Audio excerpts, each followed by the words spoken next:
আমরা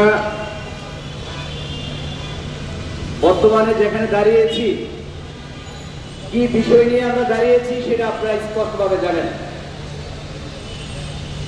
আমরা চাই না শেখ হাসিনার কোনো দালাল, জুলাই আগস্টের হত্যাকারী কোনো গুরুত্বপূর্ণ চেয়ারে বসে থাকুক।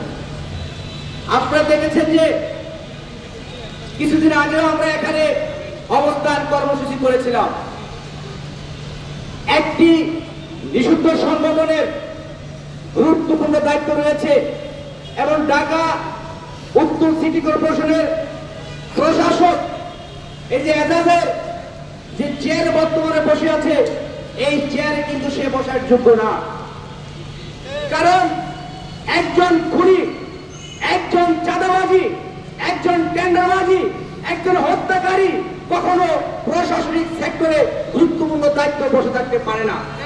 শুধু এজাজ নয়, সারা বাংলাদেশের মধ্যে যারা দুর্নীতি করে চেয়ারে বসে আছে তাদেরকে টেনে হেসড়ে লাথি মেরে জনগণের হাতে আমরা তুলে দিতে বাধ্য হব। তাই আমরা বলতে চাই, এই জুলাই আগস্টে ৩,০০০-এর অধিক শহীদ হয়েছে এই সমস্ত দুর্নীতিবাদ, স্বৈরাচারের উত্তরসূরি, লালিত পালিত ছেলে সন্তানরা ওই গুরুত্বপূর্ণ চেয়ারে বসে থাকতে পারে না। স্পষ্ট বার্তা, যদি স্বেচ্ছায় অবসর না নেয়, পদত্যাগ না করে, তাহলে আমরা তাকে ওখান থেকে ধরে সাধারণ জনগণ যেই পদক্ষেপ নেওয়ার কথা সেইটাই নিতে বাধ্য করব। আমরা কোনো কারো হুমকি ধমকিকে ভয় পাই না। আপনারা জানেন ৩৬ দিনের মাথায় ১৭ বছরের দানব স্বৈরাচারকে আমরা পাছায় লাথি মাইরে রাতের আধারে পালিয়ে যেতে বাধ্য করেছি। আর এই দু একটা স্বৈরাচারের লালিত পালিত পুত্রদেরকে ১ মিনিট সময় দিব ওই সমস্ত সেক্টর থেকে ধরে শায়েস্তা করার জন্য। তারা মনে করেছে যে জুলাই আগস্টের ছাত্র জনতার রক্তের উপর বসে তারা মজা নিবে। আরে তাদের অবস্থান তো এখানে থাকার কথা না, তাদের অবস্থান তো ওই কারাগারে থাকার কথা। তাদেরকে কারা শেল্টার দিচ্ছে, কারা তাদেরকে এই জায়গায় বসিয়ে রেখেছে? এই এজাজের সহকারে যারা তাকে শেল্টার দিচ্ছে তাদেরকে ওই কেন্দ্র কারাগারে পাঠিয়ে দেওয়া হবে।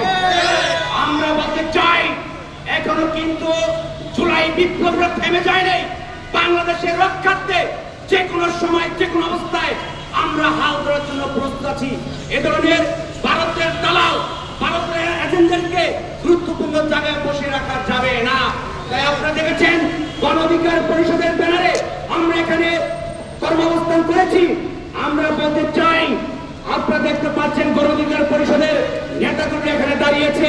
তাই এই সমস্ত খুনি, টেন্ডারবাজি, লুটপাটকারী, এই জুলাই আগস্টের এই গণহত্যার ইন্ধনদাতা এই এজাজকে দ্রুত অ্যারেস্ট করে তাকে ওই কেন্দ্রীয় কারাগারে পাঠাতে হবে।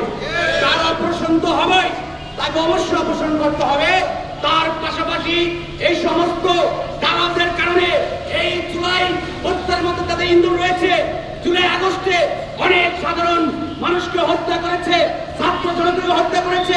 আপনারা দেখেছেন এই উত্তরাতে অনেক ছাত্রদেরকে রক্তাক্ত করেছে।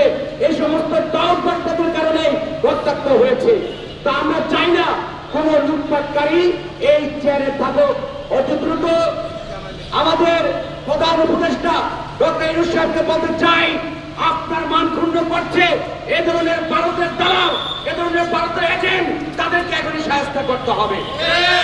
তাদেরকে শায়েস্তা না করলে তারা যে রাতে দিনে দুপুরে আওয়ামী লীগকে পুনরায় প্রতিষ্ঠিত করার জন্য নীল নকশা করে যাচ্ছে, তারা চাচ্ছে আবার আওয়ামী লীগ পুনরায় প্রতিষ্ঠিত হোক। তাহলে আমরা এই জুলাই যুদ্ধে যারা আছি, আমরা কি বসে আঙ্গুল চুষবো?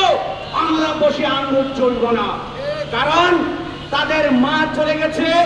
তাই এই সমস্ত এই স্বৈরাচারের লালিত পুত্র এজাজ সহ যারা সারা বাংলাদেশে আছে তাদেরকে বলতে চাই, আপনারা চলে যান। আপনাদের থাকার কোনো একদিন নেই বাংলাদেশের মধ্যে। তাদের ইন্ধনে 17 বছরে বাংলাদেশের যে পরিমাণ লুটপাট হয়েছে, গুম হয়েছে, খুন হয়েছে, একজন লুটপাটকারী, একজন বসে থাকতে পারে না।